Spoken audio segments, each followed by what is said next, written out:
Walaupun pagi-pagi hujan lebat sepertinya agak-agak malas ya untuk bangun, tapi kita harus tetap semangat bahwa kita harus melanjutkan aktivitas kita hari ini, dan mudah-mudahan aktivitas kita dari pagi hingga sore hari ini dapat berjalan dengan baik dan lancar, dan yang pasti cuan.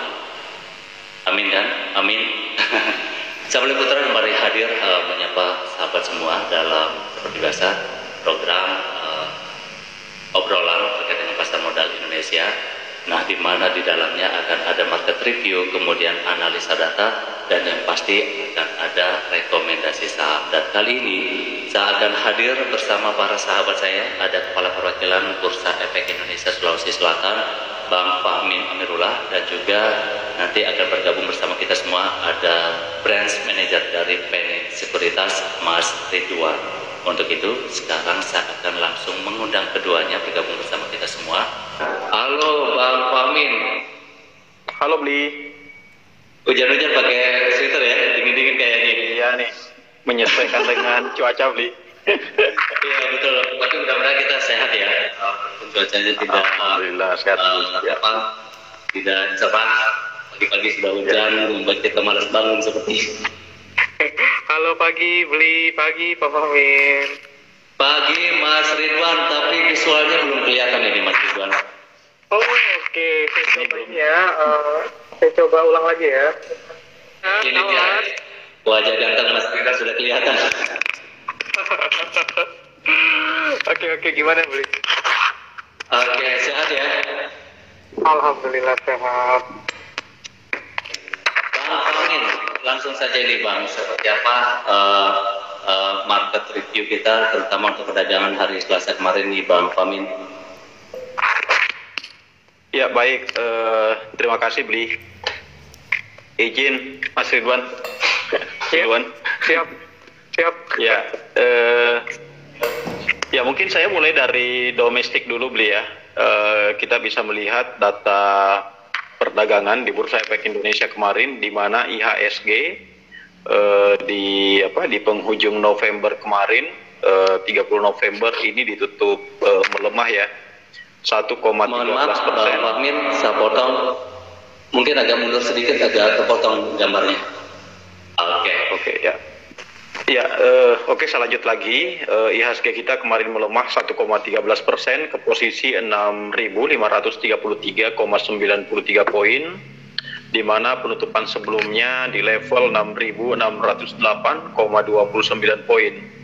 Kemudian nilai transaksi pada perdagangan kemarin ini lumayan tinggi ya, 20,60 triliun. Dengan rata-rata nilai transaksi harian kita di 2021 ini, year to date-nya 13,44 triliun. Kemudian kalau kita lihat aktivitas asing kembali mencatatkan net sale ya, sebesar 970 miliar, sehingga secara akumulatif kalau kita lihat aktivitas asing di pasar modal kita sepanjang 2021 ini masih mencatatkan net buying 36,54 triliun sejak awal tahun. Nah kemudian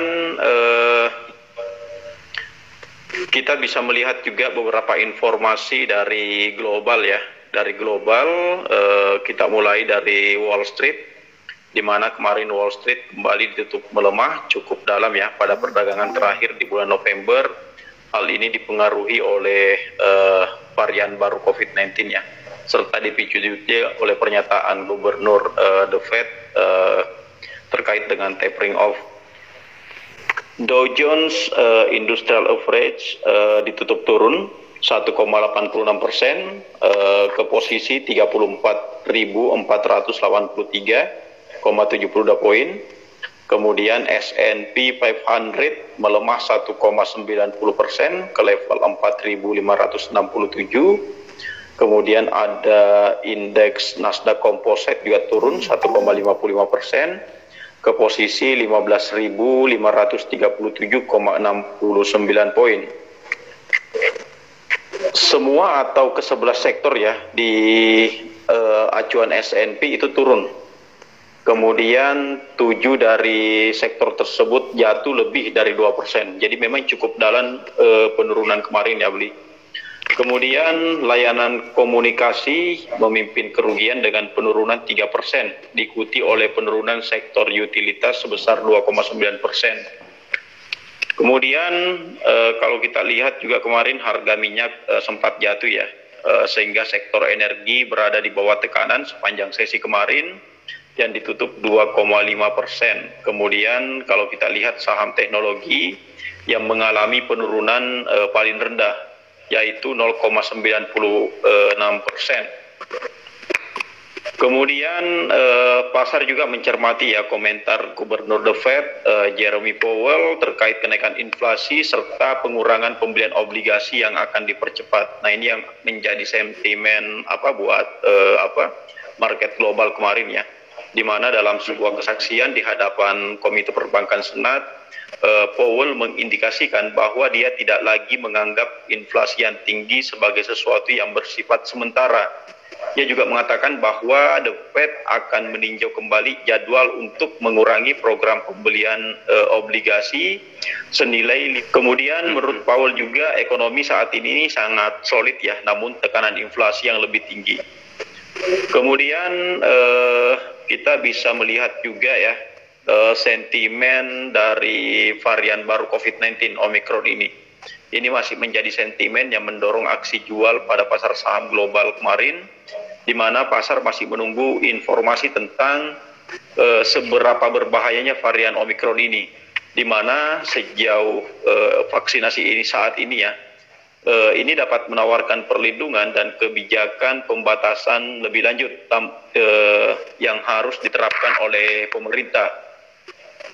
Kemudian kemarin sebuah pernyataan oleh produsen vaksin ya, Moderna, ini memicu kekhawatiran baru di pasar keuangan dunia juga, di mana Moderna memperingatkan bahwa vaksin COVID-19 mungkin tidak efektif terhadap varian baru ini, Omicron ini, seperti pada varian Delta.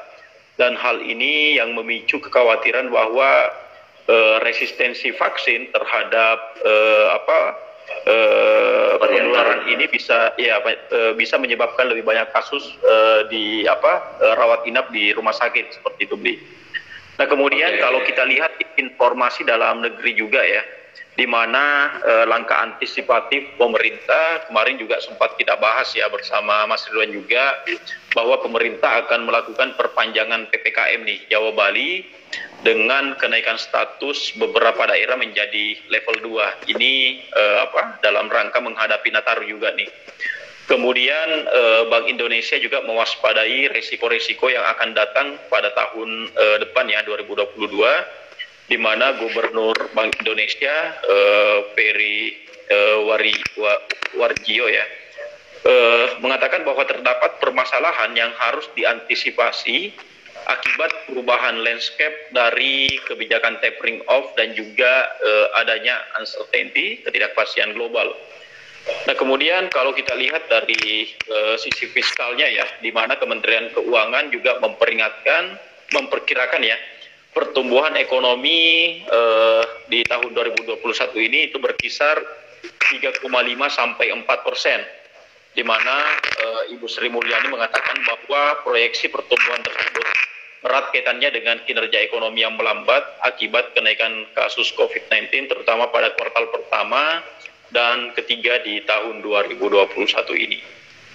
Kalau corporate highlights mungkin ada beberapa juga ya yang bisa kami informasikan, diantaranya UNVR yang menargetkan nol emisi karbon pada 2035, di mana komitmen Unilever secara global dalam mencapai internal operational zero emission di tahun 2030 dan extended family Unilever 2039. Kemudian ada MPPA yang membukukan penurunan penjualan 3,6% year on year pada kuartal ketiga 2021.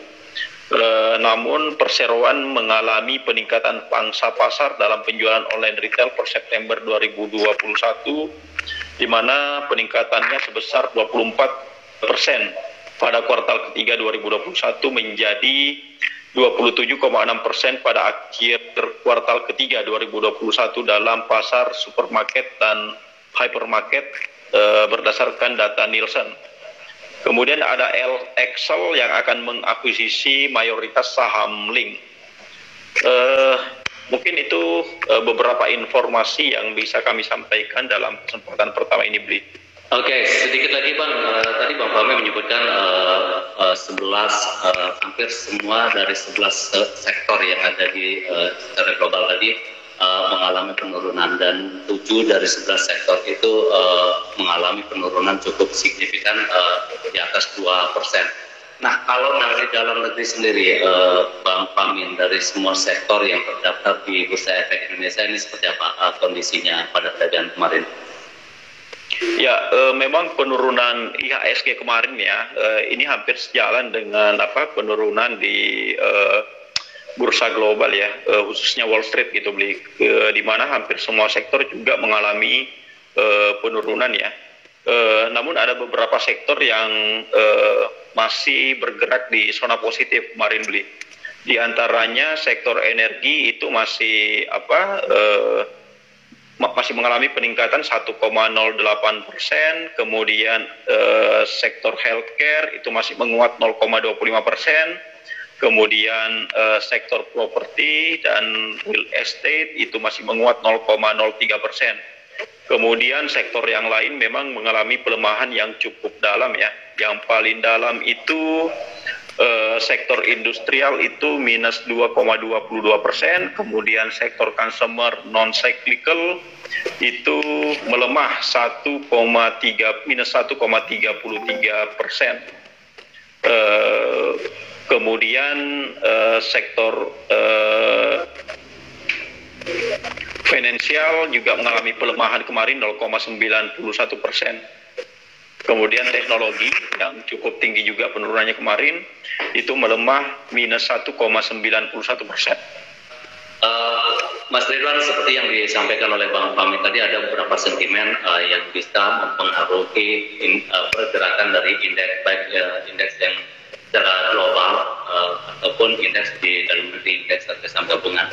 Nah, kalau sebelum-sebelumnya mungkin dalam pembicaraan kita atau perbincangan kita untuk menghadapi COVID-19 ini kan sepertinya investor atau para trader ini sudah mulai terbiasa ini, Mas Ridwan. Tapi kemarin juga ada keluar pernyataan dari salah satu pimpinan seperti yang disampaikan Bang Fahmi tadi, pimpinan atau CEO dari Moderna ya, yang menyatakan bahwa belum ada atau tidak ada vaksin yang sebenarnya bisa untuk menangani COVID-19 varian terbaru ini atau Omicron ini. Nah, itu juga sangat mempengaruhi pergerakan dari indeks harga saham gabungan, baik secara global maupun di dalam negeri sendiri. Nah, kalau misalnya seperti itu, Mas Ridwan, termasuk juga The Fed yang sebenarnya masih akan ada waktu untuk mengumumkan ya kebijakan-kebijakan terbarunya. Nah, kira-kira seperti apa nih, khususnya untuk hari pergerakan indeks harga saham gabungan kita ini, Mas Ridwan? Oke, Bli. Jadi kalau kita kaitkan ya dengan kondisi sentimen global ya yang tadi disampaikan oleh Pak Fahmi dari Bursa Efek Indonesia Sulawesi Selatan, di sini bisa saya sepakati, Bli, kalau memang sebenarnya kemungkinan besar kita masih terpengaruh dari sentimen global terkait dengan ini, perkembangan atas penelitian atau pendapat dari varian baru ini, yaitu Omicron, di mana memang betul kalau saya cek beritanya bahwa dari CEO Moderna menyatakan bahwa belum ada nih vaksin yang efektif untuk melawan varian COVID yang baru ini. Terus juga ada pendapat lain juga dari Afrika Selatan ya, salah satu ilmuwan genom menyatakan juga bahwa varian ini memang punya mutasi yang dapat mengurangi kekebalan tubuh. Nah, artinya kan di sini kalau kita kaitkan dengan pendapat-pendapat pakar tadi terkait dengan varian COVID Omicron ini, so far memang dampak dari Omicron ini memang masih memiliki pengaruh negatif, Bli. Belum ada istilahnya berita atau penelitian lebih lanjut yang memang mereka menyatakan bahwa Omicron ini lebih baik daripada Delta. Nah itu sampai saat ini kan kita masih menunggu untuk informasi lebih lanjut, terutama dari WHO. Jadi dengan kondisi seperti ini, terus kedua kita lihat juga dari indikasi investor global ya melalui pergerakan bursa saham ya Amerika, Eropa dan regional yang memang kompak melemah sampai saat ini, itu kan bisa menjadikan indikasi bahwa memang investor global juga masih menganggap bahwa ini merupakan berita atau sentimen negatif sampai nanti ada berita lebih lanjut, sehingga dari sentimen global ini tentu akan menjadi dorongan juga beli sentimen negatif untuk indeks IHSG kita di perdagangan hari ini beli. Jadi kemungkinan sebelum ada informasi terbaru terkait dengan vaksin apa sih sebetulnya yang lebih efektif untuk bagaimana menghadapi COVID-19 varian terbaru ini ya, apakah secara otomatis itu akan mengibatkan setiap harinya atau di pekan ini paling tidak indeks harga saham gabungan kita akan terus mengalami penurunan atau seperti apa? Atau mungkin ada sentimen-sentimen bisa jadi sentimen positif dari dalam negeri yang bisa mendongkrak pertumbuhan indeks kita, ini seperti apa nih Mas Ridwan? Oke, kalau saya perhatikan memang sebenarnya kalau kita bicara sentimen atau berita, terutama ini sentimen negatif ya beli, memang itu efeknya memang lebih ke jangka pendek ya. Jadi selama sentimen ini masih terus berlangsung, khususnya dalam hal varian COVID yang baru ini akan menjadi menjadi pelemahan untuk IHSG. Tidak hanya untuk IHSG, tapi juga menjadi pelemahan untuk indeks-indeks bursa saham global beli. Kalau kita kaitkan juga dengan sentimen yang lain, kalau berdasarkan pengamatan saya, selain dari varian COVID yang Omicron ini yang menjadi sentimen negatif untuk hari ini adalah terkait tadi yang disampaikan Pak Fahmin dari pernyataan Gubernur The Fed ya Jeremy Powell bahwa akan ada nih kebijakan moneter lebih cepat ya dari yang perkiraan sebelumnya. Nah ini juga bisa menjadi sentimen negatif nih untuk indeks regional ya beli, karena kita tahu dengan efek dari kebijakan Gubernur The Fed itu dapat mengakibatkan perpindahan ini money flow, terutama investor asing beli. Ya meskipun kita bisa katakan bahwa porsi investor asing sekarang ini tidak lebih besar dari investor domestik, tapi dengan kondisi perpindahan atau money flow money outflow dari Indonesia ke negara maju terutama di US tetap akan menjadi tekanan dalam jangka pendek seperti itu. Selain ini terkait dengan properti sektor ya, di mana dinyatakan bahwa beberapa properti besar di China ini mulai ini mengalami kesulitan likuiditas yang dapat mengakibatkan gagal bayar ke depannya beli, terutama dalam jatuh tempo untuk hutang jangka pendeknya. Nah, kalau kita bicara China, terus ada potensi perlambatan ekonomi di China, tentu ini akan menjadi sentimen negatif juga untuk Indonesia. Karena kan kita tahu bahwa hubungan dagang antara China dengan Indonesia ini sangat besar beli, bahkan memang ekspor pertama kita itu kalau berdasarkan kapasitas atau porsi itu China yang pertama, itu di atas 20%. Ya, kalau kita bicara porsi ekspor Indonesia ke global, nah, artinya kalau ada perlambatan ekonomi di China tentu akan mempengaruhi ekonomi di Indonesia. Selain itu, kalau saya perhatikan sentimen lainnya beli dari tren ini ya, pergerakan harga komoditas, di mana memang harga komoditas mulai dari CPO, batu bara ini mengalami pelemahannya. Nah ini mungkin perlu dihindari oleh para trader dan investor. Namun di sisi lain untuk pergerakan komoditas nikel dan minyak, minyak memang kemarin sempat turun beli, tapi kalau kita cek data real time futures untuk harga minyak saat ini sudah mulai kembali reboundnya di kurang lebih di 2,2%.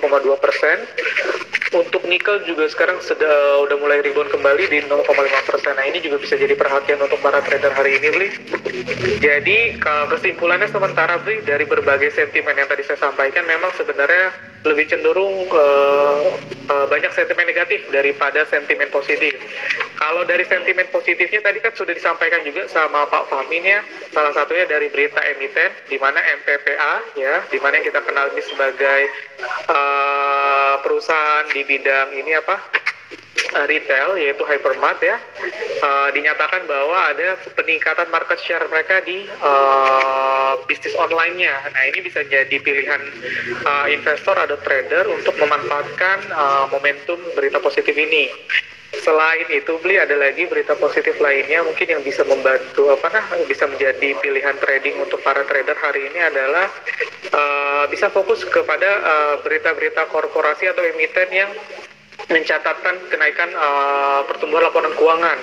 Nah, ini ada lagi nih selain MPPA ada INDF ya atau Indofood, di mana kalau saya cek ini laba Indofood ini naik 44% beri.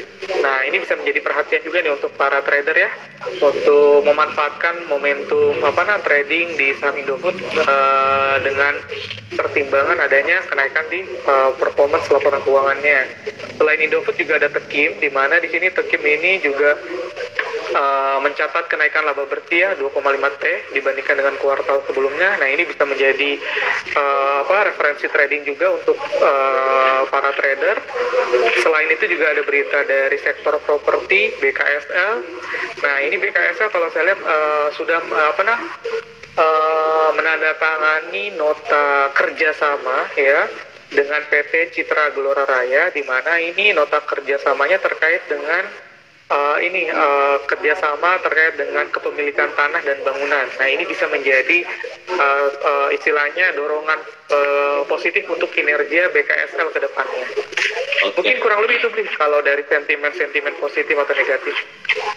Oke, jadi sudah ada beberapa emiten atau saham-saham yang sudah direkomendasikan oleh Mas Ridwan ya untuk para trader atau para investor kita. Nah, kalau misalnya kita khusus ini sentimen negatif dari China ini terkait dengan ada beberapa perusahaan-perusahaan terbukti yang sebenarnya akan gagal bayar. Ini sepertinya mengulang kejadian dalam beberapa bulan yang lalu nih Mas Ridwan ya. Karena kalau kita lihat sentimen negatif seperti itu sudah sempat terjadi di beberapa bulan lalu. Namun kemudian kembali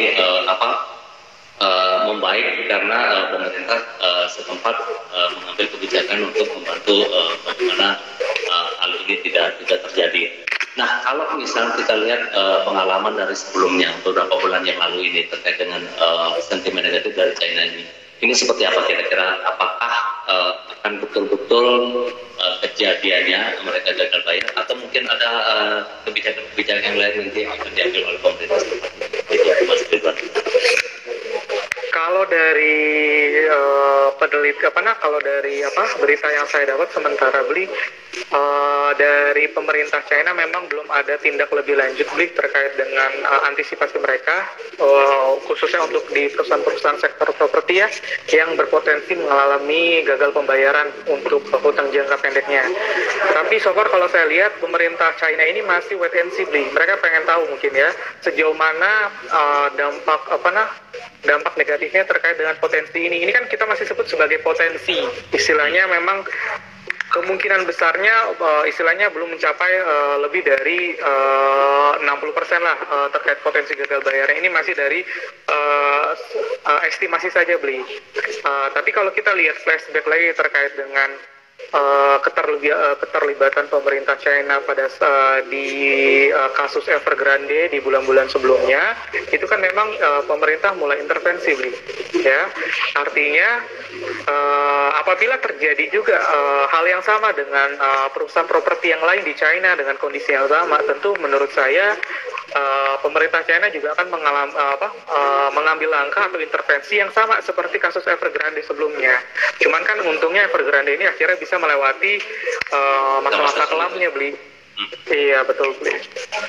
Oke, Mas Ridwan, kalau misalnya kita melihat dari sekian banyak sentimen negatif yang baik secara global maupun dari dalam negeri sendiri, nah kira-kira ini sebetulnya hari Senin lalu kan indeks harga saham gabungan kita sudah mulai rebound ya, tapi turun kembali di hari Selasa kemarin.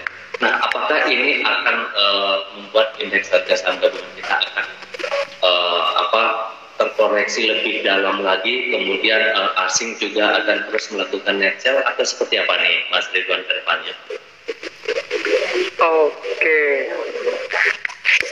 Kalau kalau dari saya beli sebenarnya kalau saya lihat technical lah dari IHSG ya beli sebenarnya dari efek dari sentimen negatif yang tadi sudah saya sampaikan beli sebenarnya kalau kita bicara secara teknikal ya IHSG ini sebenarnya masih dalam koreksi yang wajar ya dengan catatan bahwa IHSG ini jangan sampai turun melewati sebentar saya cek titik supportnya ini di 6.481 beli itu yang menjadi titik supportnya karena apabila indeks bisa tembus di 6.481 ini ada potensi ini membentuk pola double top di mana pola double top ini adalah pola bearish ya beli. Nah artinya kemungkinan besar kalau indeks kita tembus support di 6481 ini akan menjadi warning nih untuk para trader dan investor. Tapi kan untungnya kondisi pergerakan indeks IHSG saat ini ternyata rebound beli ya sekarang diperdagangkan di 6.562. Nah ini bisa menjadi sentimen positif kembali beli untuk para investor dan trader bahwa dengan kondisi berbagai sentimen negatif namun IHSG ini masih mampu mencetak performance yang baik beli. Jadi seharusnya sih untuk investor dan trader nggak perlu panik. Oke. Tentunya mudah-mudahan harapan kita sih ketika dibuka dalam posisi atau zona hijau mudah-mudahan terus sampai akhir sesi ya ini akan bertumbuh terus indeks harga saham gabungan kita. Tapi tentu ada beberapa seperti yang Mas Dilan sampaikan tadi ada beberapa sentimen juga yang pasti akan mempengaruhi pergerakannya. Nah kembali ke Bang Fahmin ini, Bang Fahmin kalau misalnya kita berbicara masalah edukasi ini untuk para trader atau untuk para investor kita di luar sana. Nah, apa yang bisa disampaikan, bisa disarankan untuk menghadapi situasi-situasi seperti saat ini? Nah, tentu harapan kita bersama ya masyarakat Indonesia walaupun sebetulnya aktivitas kita sudah mulai ada pelonggaran sejak beberapa bulan kebelakang ini. Tapi harapan kita tentu kita semua masih tetap disiplin dan taat dengan protokol kesehatan apalagi menghadapi mudah-mudahan yang varian baru ini tidak sampai masuk ke Indonesia setelah dilakukan pembatasan oleh pemerintah terkait dengan pergerakan orang-orang yang masuk ke Indonesia setelah memenuhi beberapa negara yang sudah dilarang untuk masuk ya ada 14 negara itu. Nah, kira-kira apa yang bisa disampaikan untuk mereka nih, Bang Fahmin paling tidak ketika semuanya baik-baik saja di dalam negeri, paling tidak perekonomian juga tidak. Iya, oke Blis. Jadi kalau kita lihat saat ini ya, memang ekonomi kita termasuk di pasar modal gitu. Sentimen yang sangat mempengaruhi volatilitas ya di pasar modal kita itu memang tidak bisa dikesampingkan ya bahwa COVID-19 ini mempunyai peran yang cukup besar gitu terhadap perekonomian maupun aktivitas di pasar modal kita seperti itu sehingga memang kita perlu gitu untuk mensupport program-program yang sudah dicanangkan oleh pemerintah. Dan kalau kita lihat tindakan antisipatif yang diambil oleh pemerintah saat ini, saya rasa sudah sangat bagus sekali gitu Bli, terutama untuk mengantisipasi lonjakan dari COVID-19 ini, terutama untuk varian baru Omikron ini. Seperti yang kita ketahui bersama bahwa bulan Desember ini kan pemerintah sudah menerapkan atau menaikkan lagi level PPKM-nya ya. Walaupun kalau kita lihat data COVID-19 sendiri itu sebenarnya tidak mengalami pertumbuhan yang signifikan, tetapi sudah menerapkan level PPKM yang sudah yang cukup ketat gitu. Kenapa? Karena untuk mengantisipasi itu tadi Bli, adanya lonjakan dari sisi peningkatan jumlah infeksius COVID-19 ini seperti itu. Nah, kemudian buat para investor sendiri ya, saya rasa yang kami lakukan bersama teman-teman di anggota bursa ya, di perusahaan sekuritas, kami akan lebih banyak memberikan informasi terkait dengan market update maupun market outlook seperti itu Bli. Dan kalau untuk saat ini di penghujung tahun ini beberapa teman-teman sekuritas itu sudah membuat schedule gitu Bli untuk melakukan gathering bersama investornya untuk memberikan informasi ya terkait dengan market review maupun market outlook untuk memberikan informasi kepada para investornya agar para investor ini bisa betul-betul pada saat memutuskan untuk melakukan investasi tepat gitu beli, bukan hanya sekedar ikut-ikutan atau membaca beberapa informasi saja, tetapi para investor ini betul-betul kita harapkan bisa mendapatkan informasi secara komprehensif, dan informasi yang diberikan oleh teman-teman di perusahaan sekuritas dalam gathering nanti ini itu pasti sudah melalui kajian riset di perusahaan sekuritas seperti itu. Seperti harapan kita bersama ya, otomatis dasar kuantitas kan kita lihat tahun 2021 ini pertumbuhan jumlah investor kan sangat signifikan ya dibandingkan dengan tahun sebelumnya. Nah, pertumbuhan secara kuantitas itu tentu diharapkan seiring juga dengan kualitas para investor itu sendiri. Nah, kalau Mas Ridwan sendiri seperti apa nih? Mas Ridwan tadi juga sudah disampaikan ada beberapa emiten atau saham-saham yang layak dicermati oleh para trader atau investor kita.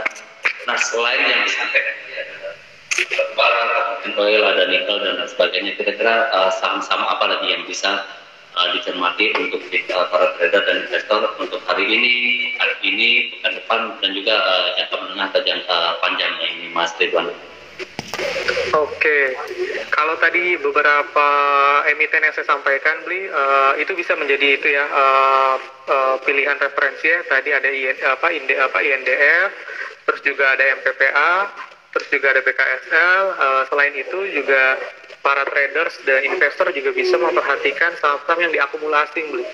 Nah, kalau saya lihat biasanya saham-saham yang diakumulasi itu secara historis ya, kalau dari pengalaman saya, dia cenderung pergerakannya lebih stabil. Kalau misalkan khususnya dalam konteks indeks kita sedang melemah seperti itu. Jadi teman-teman traders atau investor bisa memperhatikan saham-saham yang lagi di net buy asing ya. Itu ada, kalau saya perhatikan ada Telkom, BBCA, ICBP, BBRI.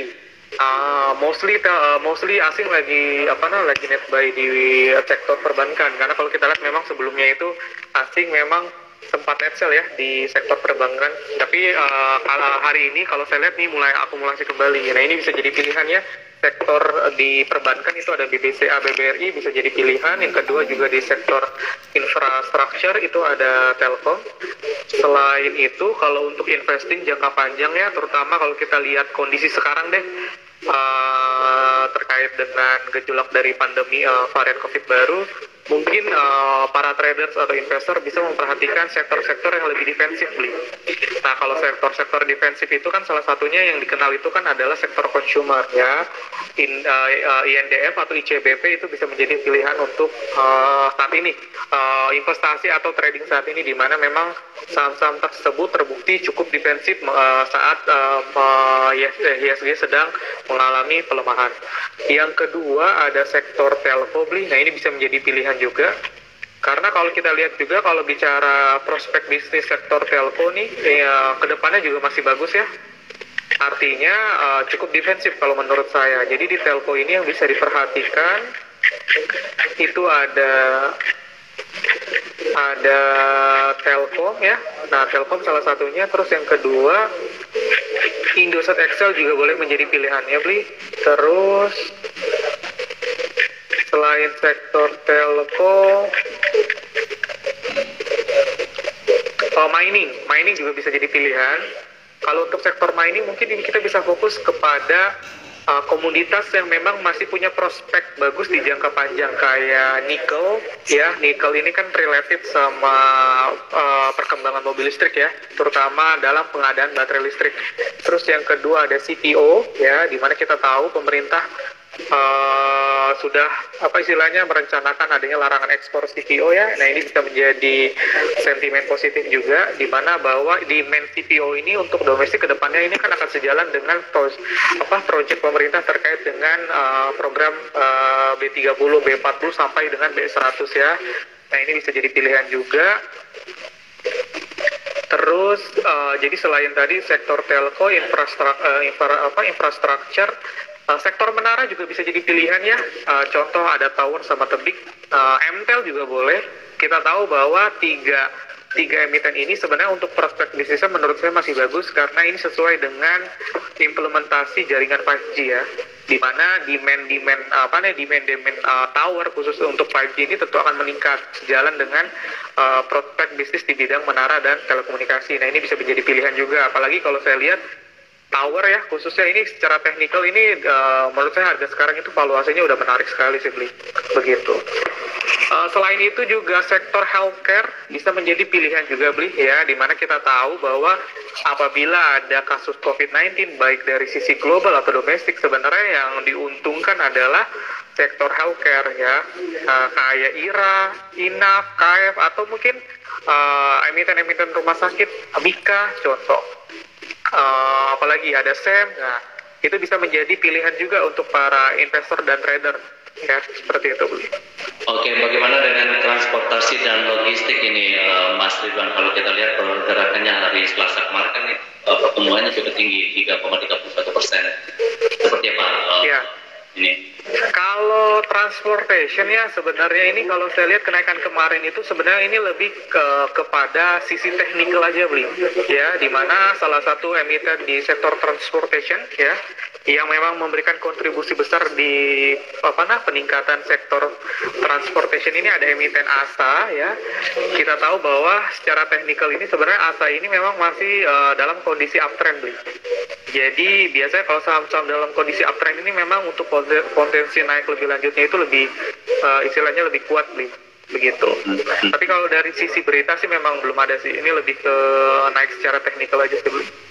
Oke, terakhir nih sebagai penutup, pertama ke Bang Pamin terlebih dahulu sebelum kita akhiri perbincangan kita kali ini nih, Bang Pamin apa yang bisa disampaikan untuk sahabat bisnis Sulawesi, sobat IDX dan juga sahabat fans? Iya, mungkin terakhir yang ingin saya sampaikan ya bahwa tetap cermati seluruh perkembangan saat ini ya. Dan untuk mencermati perkembangan saat ini itu seperti yang saya sampaikan sebelumnya tadi, bahwa informasi itu betul-betul harus kita dapatkan dari sumber yang valid gitu ya. Kemudian kita juga harus sebisa mungkin untuk mendapatkan informasi yang lebih komprehensif lagi gitu. Jadi bukan hanya satu sumber gitu, Bli. Kemudian dari sumber informasi itu baru kita melakukan analisis gitu, Bli. Kira-kira akan seperti apa nantinya. Karena dengan begitu keputusan investasi kita itu akan jauh lebih baik seperti itu, Bli. Jadi bisa Mas Ridwan, jadi bisa dibilang ini investor atau trader kita bekerja agak lebih ekstra ya untuk bulan ini, karena banyak sekali sentimen, banyak sekali isu-isu yang harus dilihat atau dibaca perkembangannya seperti apa untuk kemudian mengambil keputusan apakah apa yang akan dilakukan. Seperti itu rupanya untuk bulan Desember ini, Mas Ridwan ya? Ya, betul sekali beli. Terima kasih Bang Pamin, Mas Ridwan atas obrolan kita kali ini, dan pasti itu akan memberikan banyak sekali manfaat untuk sahabat bisnis Sulawesi, untuk sobat IDX dan juga sahabat fans. Perjumpaan ini saya akhiri.